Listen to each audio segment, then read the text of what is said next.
This faceless YouTube channel tells boring stories on purpose to help people fall asleep, and it's working. Over 15 million viewers have dozed off to their videos, and the creators are making thousands of dollars while everyone else sleeps. So when I say they've helped over 50 million people fall asleep, here's exactly what I mean.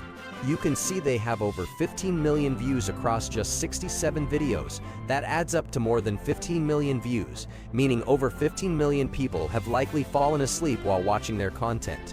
And guess what? They're doing all of this using free tools. That means they're not spending any money, just using free tools. The only thing they're paying for is internet data to upload their videos to YouTube, and that's it. Now let's play this video. Notice the CapCut logo. Drop a comment below. Am I right or wrong? Whenever you see the CapCut logo on a video, does it mean they're using the free version and haven't paid for the premium plan? Because if you can still see the CapCut logo, that likely means they're using the free version of CapCut to get everything done. And this particular video was posted just a month ago, so they're still using free CapCut to produce these results. Imagine that, telling boring bedtime stories, helping people fall asleep, and still making money from it. Now let's take a look at the estimated earnings of this channel. According to Social Blade, here's what they're making every single month, between $2,000 just by telling boring stories to help people sleep. And the funny part? They're doing it all with free tools. That's exactly what I'm going to teach you today, how you can start something like this with minimal stress. I'll show you how they generate their images, how they come up with their stories, and how they do their editing, just like what you're seeing here. All of this was done using CapCut, and I'll also be using CapCut to walk you through the entire process. I just hope you don't fall asleep while watching this video because again, it's a boring niche, but here's the twist. These creators are making thousands of dollars from it, and you can tap into it as well. Sometimes picking a niche isn't about passion or expertise, it's simply about making money. You're here on YouTube to make money. You can have multiple channels. It's not compulsory to stick to just one. So you can channel your energy into this, and who knows, if it takes off, you'll start earning. Make sure you stick around till the end of this video, because I'll be revealing other platforms where you can earn money besides just YouTube payouts. So you copy this prompt. This is the first prompt. I'm going to label them as prompt 1, prompt 2, and prompt 3. Just follow along so you'll understand clearly. You copy this prompt exactly. This is what I asked ChatGPT. Take a close look at the YouTube channels, and it should give me 10 fresh video ideas in that format. ChatGPT gave me those ideas. That's the first thing I did. As you can see, it generated 10 ideas that I can actually work with. So that's what you need to do first. Copy this first prompt, paste it, and it will generate ideas. You can ask for 5 or you can ask for 20, and if you're thinking long term, you can ask for 30 so you don't have to keep doing this again and again. Then once ChatGPT gives you the prompt ideas, here's what you do next. My goal is for each video to be between 2 to 3 hours long, with a well-detailed script. That's what I asked ChatGPT to do. So now you copy this second prompt I'm giving you. If you want to start with a shorter target, you can go for 1 hour, just to see how it works. But ideally it's better to go for 2 hours, especially if you're just starting a faceless YouTube channel and want to get good results when the views start coming in. You can quickly meet up with the requirements that YouTube is asking for. This is what ChatGPT gave me. It provided 10 scripts, so it's ready to give me all 10 scripts, and it gave me a breakdown. For example, the story titled Before the Sunrise was set to have a 2,000 word count based on the instruction I gave.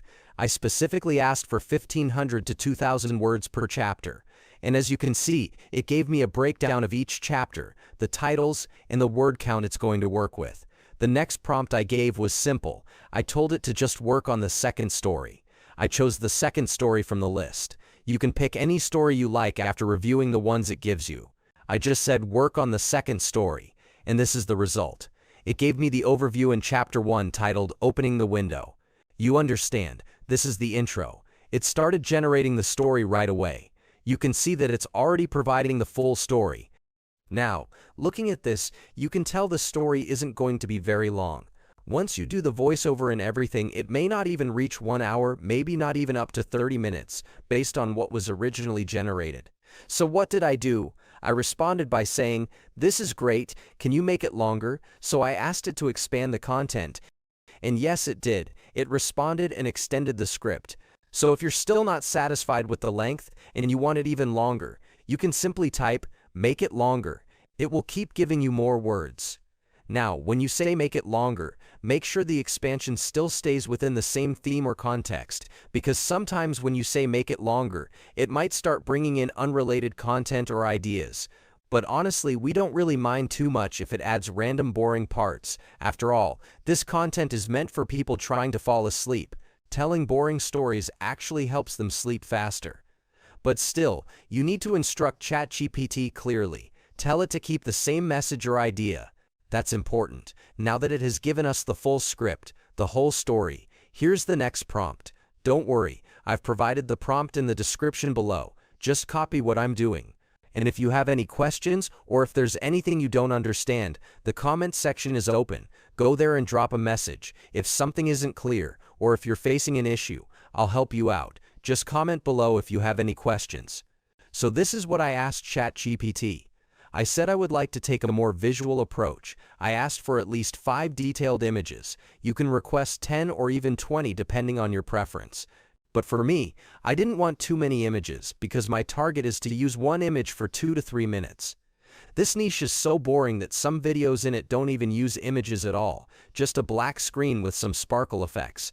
When I first saw it, I was like, what is this? But surprisingly, these people are getting tons of views. They're packing views. So this is something I advise you to start. If you didn't start yesterday, I recommend you start today, right now, as you're watching this video, because in the next 6 months, this niche could be saturated. A lot of people haven't discovered it yet, so it's a great opportunity for you to jump in now and take advantage of it. So after ChatGPT gave me all of this, I wanted to really understand what I was doing, because I don't want to copy exactly what others are doing. You need to be unique in your own way. It's okay to copy as a guide or reference, but you must add your own uniqueness to stand out. Don't just copy and paste exactly what someone else is doing. The next thing I did was ask ChatGPT, what style of art is this? I took a screenshot of the art they used and ChatGPT told me it was a medieval-inspired watercolor illustration. It also gave me the characteristics of that style, but I didn't want to use the exact same thing they were using. I want my own work to stand out.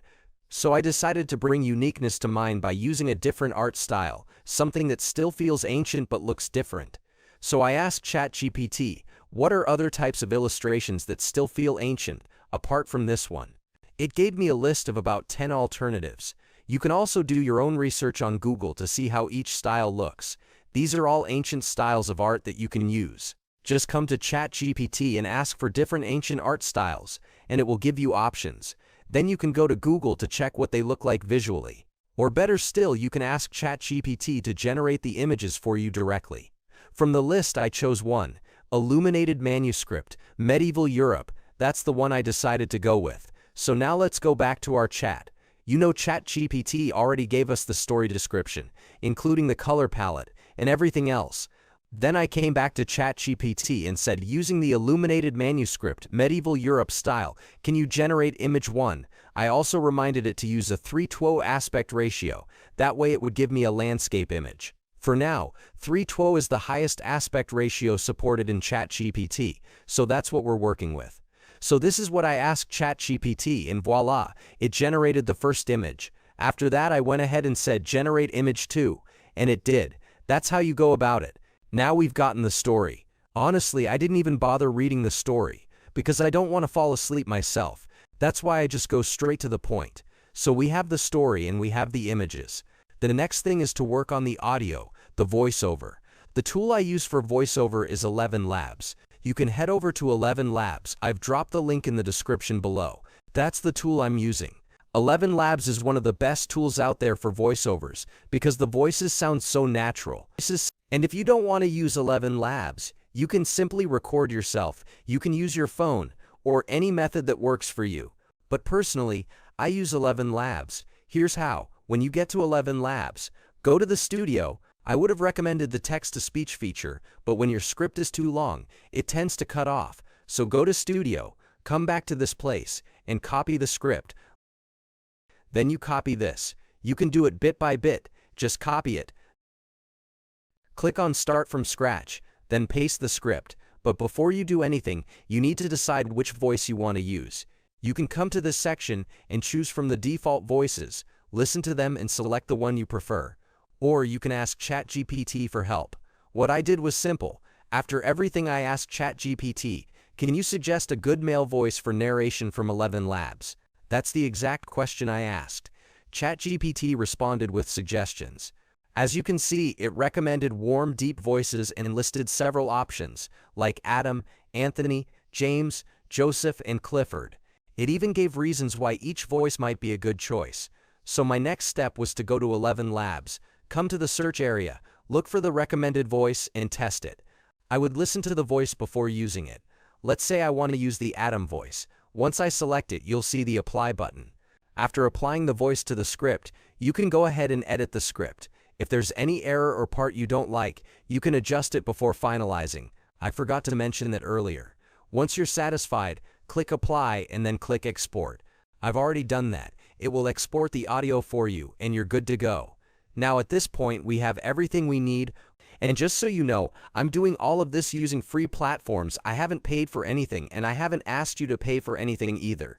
Now if this class still feels boring to you at this point, are you really still calling it boring? Maybe it feels boring to do, but remember, we're not here for excitement. We're here to make money from this. So that's it. The story is ready, the image is ready, the audio is ready. Now the next step is to edit, and editing is very easy. You can use Premiere Pro, CapCut, Final Cut Pro, or any editing software you can get your hands on. But I would personally recommend using CapCut because it's very easy to use, it's beginner friendly, and I've provided a link in the description in case you don't already have CapCut.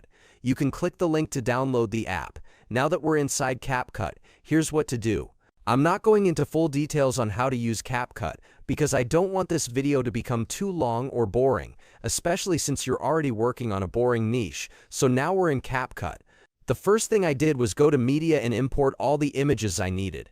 I've already imported the images, and here they are. Because we used a 3:2 aspect ratio, the image will look like this. Let me reduce the view so you can see it properly.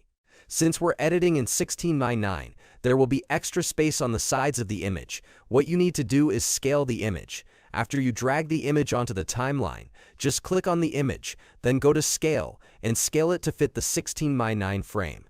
You can move it around or adjust it however you want to fit the scene properly. Next, I imported the audio. After bringing in the voiceover, which I created using ElevenLabs, as you can see, I added it to the timeline. Before arranging the images, you need to listen to the audio carefully so you know how to time the images. For example, the narration might say, "It is just before dawn in the old city of Rome." So I imported the ElevenLabs audio and began placing each image in sync with the story. Remember, ChatGPT has already given us a breakdown of the story, so I followed that to match each image to the right moment. Once that was done, I added a background sound.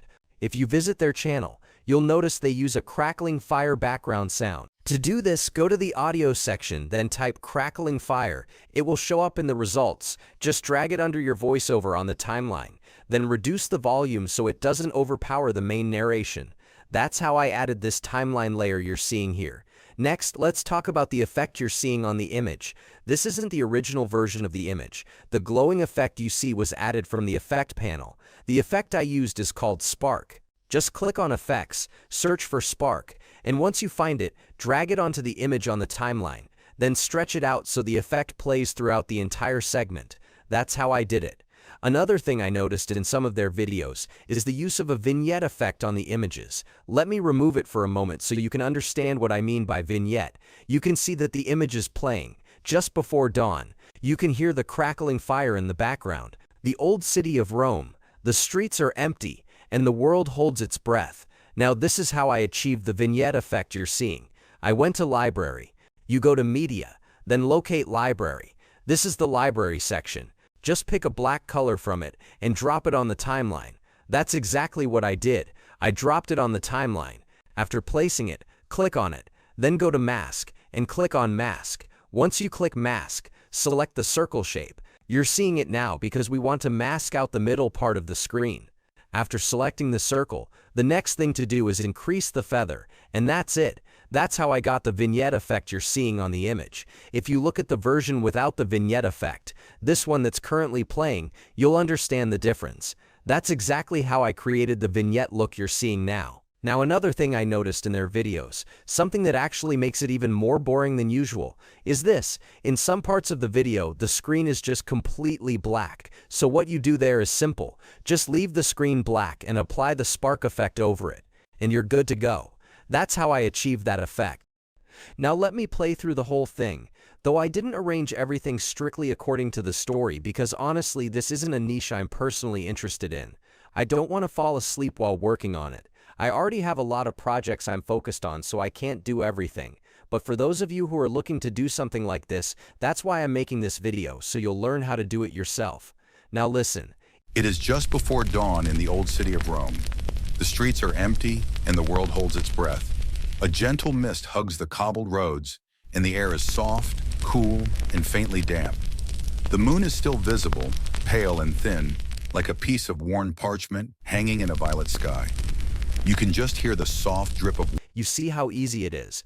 Go to their page, watch the video. It's as simple as that. If you want to take it a step further, you can add transitions. To do that, go to the Transition tab, start picking transitions and adding them. Just add, and you're good to go. That way your own version won't be too boring. At least it'll have some interest in visual movement. So that's it. That's how to achieve it. Now, apart from YouTube monetization, you can also earn converting your video scripts into audio-only sleep podcasts and sell on platforms like Spotify. Viewers can give you one-time donations as a thank you for helping them sleep or relax. Offer downloadable digital products like sleep journals, calming coloring books, and so on. And also, you can sell branded calming sleepwear, blankets, mugs with historical quotes, or your channel's aesthetic on print-on-demand stores like Teespring, Redbubble. If you found it helpful, don't forget to subscribe and tap the bell so you won't miss future tutorials like this. Every like, comments, or share helps keep this channel going. Thank you for waiting till the end and not sleeping.